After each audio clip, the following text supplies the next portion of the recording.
आज का हमारा जो चैप्टर है क्लास 9th के लिए है, जिसका नाम है, तीसरा चैप्टर है कोयला तथा पेट्रोलियम, यानी कोल एंड पेट्रोलियम। इस पर बेस्ड 20 प्रश्न पूछेंगे, जिनमें से आपके साइंस से कम एक प्रश्न यहाँ से आपको जरूर मिलेगा। तो आइए फटाफट शुरू कर लेते हैं। सबसे पहला प्रश्न है, निम्नलिखित में से कौन जीवाश्म ईंधन है? तो सबसे पहले हम जान लेते हैं जीवाश्म ईंधन क्या होता है। जैसे आप देख रहे होंगे कोयला, पेट्रोलियम, ये सब प्राकृतिक गैस का निर्माण लाखों वर्ष जो जमीन के अंदर दबी हुई जो पादप हैं, जंतुओं के अवशेषों से बना ऐसे ईंधन को हम लोग जीवाश्म ईंधन कहते हैं। तो चूंकि यहाँ पर कोयला ये भी जीवाश्म ईंधन, पेट्रोलियम भी है, प्राकृतिक गैस भी है, तो यहाँ से ऑप्शन हो जाएगा डी, उपर्युक्त सभी। तो आप लोग समझ गए होंगे कि जीवाश्म ईंधन क्या होता है। अगला है आपके सामने, निम्नलिखित में से कौन से संसाधन सीमित हैं? सीमित का मतलब होता है जो एक सीमा तक ही है, उसके बाद वो खत्म हो जाएंगे। जैसे वायुमंडलीय वायु, ये तो आपका रहेगा, लेकिन कोयला निश्चित है कभी न कभी जरूर समाप्त होगा, पेट्रोल जरूर समाप्त होगा। इसका मतलब यहां से भी ऑप्शन डी सही होगा। बी और सी ये दोनों, कोयला और पेट्रोलियम पदार्थ, ये कभी भी खत्म होंगे आगे जाकर के, ये असीमित नहीं है बल्कि सीमित हैं बच्चों। अगला आपके सामने प्रश्न है, निम्नलिखित में से कौन पेट्रोलियम शोधन से प्राप्त होता है? जब भी पेट्रोलियम का शोधन करते हैं उससे निकलता है। तो यहाँ पर पूछा जा रहा है वायु है, जल है, पेट्रोलियम गैस है, उपरोक्त सभी। तो सभी तो नहीं निकलते, लेकिन जो यहाँ पर पेट्रोलियम गैस है ये आपको पेट्रोलियम शोधन से प्राप्त होती है। चलिए बढ़ते हैं अगले प्रश्न पर। अगला प्रश्न आपके सामने है, निम्नलिखित में से कौन कोयले के उत्पाद हैं? यानी कोयला जो है कोयले के उत्पाद हैं। कोयले से कौन बनता है? कोक है, कोयला है, कोल गैस है।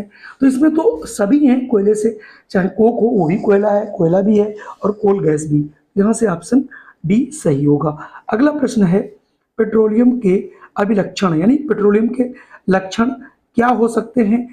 गहरा तैलीय द्रव होता है, अप्रिय गंध होती है, ए और बी दोनों है, या इनमें से कोई नहीं। तो यहाँ से ऑप्शन बी वाला सही हो जाएगा, यानी ए और बी दोनों। चलिए बढ़ते हैं अगले प्रश्न पर।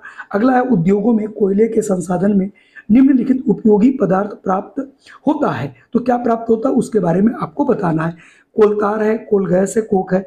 जैसा कि पहले प्रश्न था, यहाँ पर भी हो जाएगा उपरोक्त सभी। अगला प्रश्न आपके सामने है, कोक के अभिलक्षण, यानी कोक का अभिलक्षण क्या है? कठोर पदार्थ होता है, छिद्रयुक्त पदार्थ होता है, काला पदार्थ होता है, सभी। बिल्कुल ये सभी होता है। अगला है, मृत वनस्पतियों के कोयले में बदलने का मंद प्रोसेस क्या कहलाता है? तो ये कहलाता है कार्बोनीकरण, यानी ऑप्शन ए।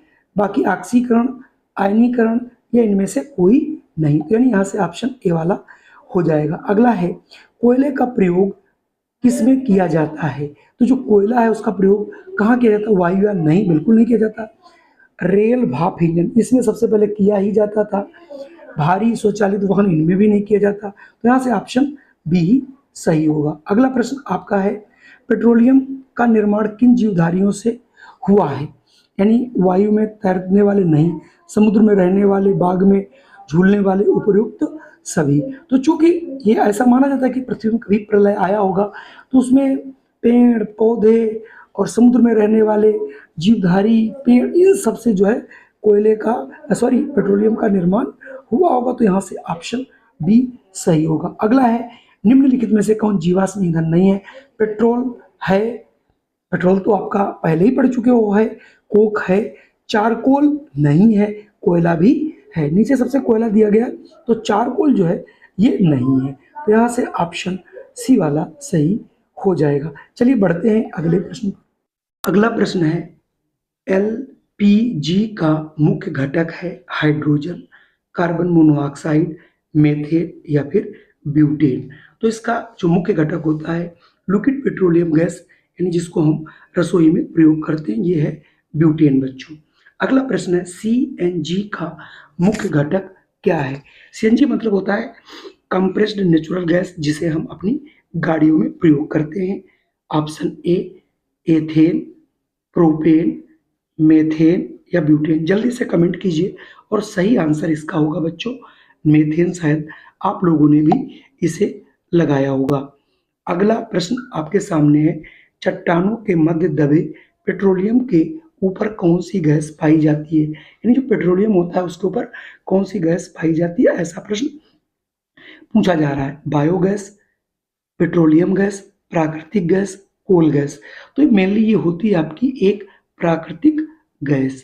तो यहाँ से ऑप्शन सी वाला सही हो जाएगा। अगर मैं प्रश्न 15 की बात करूं, पूछा निम्नलिखित में से कौन ऊर्जा का अनवीकरणीय स्रोत नहीं है? तो प्राकृतिक गैस आपका नहीं है, इसमें आएगा पेट्रोलियम गैस होगा, कोल गैस, और जो बायोगैस है वो आपका जो अनवीकरणीय स्रोत नहीं होगा। तो यहाँ से ऑप्शन डी वाला सही हो जाएगा। चलिए अगला प्रश्न हमारे पास है, मंद प्रक्रम जिससे भूमि में गहरे दबे हुए पादप और जंतु कोयले में परिवर्तित हुए कहलाते हैं? कार्बोनीकरण, कार्बीरीकरण, कार्बोनीकरण, कार्बोधनायन। तो चूंकि ये प्रश्न पहले भी आ चुका है तो ऑप्शन सी आपने लगा लिया होगा सही, इसका आंसर सी ही होगा। अगला है, निम्नलिखित में से कौन काला सोना कहलाता है? कोयला, कोलतार, पेट्रोलियम या इनमें से कोई नहीं। अक्सर बच्चे कोयला लगा देते हैं जो कि आंसर गलत है, इसका सही आंसर है पेट्रोलियम, यानी काला सोना पेट्रोलियम को जाना जाता है। अगला प्रश्न आपके सामने है, कोल तार में उपस्थित विभिन्न अवयवों को पृथक करने वाला प्रक्रम है? साधारण आसवन, भंजक आसवन, प्रभाजी आसवन, प्रभाजी क्रिस्टलीकरण। तो ये बच्चों जो सिंपल होता है ये होता है प्रभाजी आसवन। तो यहाँ से ऑप्शन सी वाला सही होगा। अगला है, पेट्रोलियम शोधन के दौरान कौन प्रभाजन के रूप में प्राप्त नहीं होता? यानी प्रभाजन में किसको हम प्राप्त नहीं कर सकते ये आपको बताना है। कैरोसिन ऑयल या प्राकृतिक गैस, स्नेहक या फिर बिटुमिन। तो आपने पहले देखा था जो प्राकृतिक गैस है ये आपको शोधन में नहीं बल्कि ऊपर मिलता, तो ये प्राकृतिक गैस यहाँ पे नहीं होगा। बाकी तीनों जो रेस्टिव के रूप में बचते हैं, यानी जो बचते हैं पदार्थ, वो कैरोसिन ऑयल हो सकता है, स्नेहक और बिटुमिन तीनों होते हैं। अगला हमारा अंतिम प्रश्न है, निम्नलिखित में से कौन ऊर्जा का नवीनीकरण स्रोत है? यानी जो नाशवान नहीं है? कोयला, पेट्रोलियम, जल और जंगल। तो ये तीनों ही है, आपका जल है, पेट्रोलियम है, जंगल है, लेकिन जो जल है आपका ये आपका नवीनकरणीय स्रोत है। यहाँ से ऑप्शन सी वाला सही हो जाएगा। तो कुल मिला के आज के हमारे 20 प्रश्न हैं।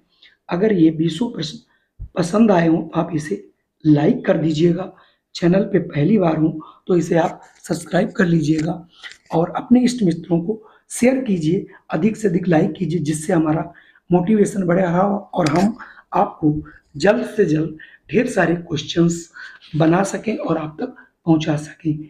जय हिंद, वंदे मातरम। फिर मिलते हैं आपको एक नई वीडियो में।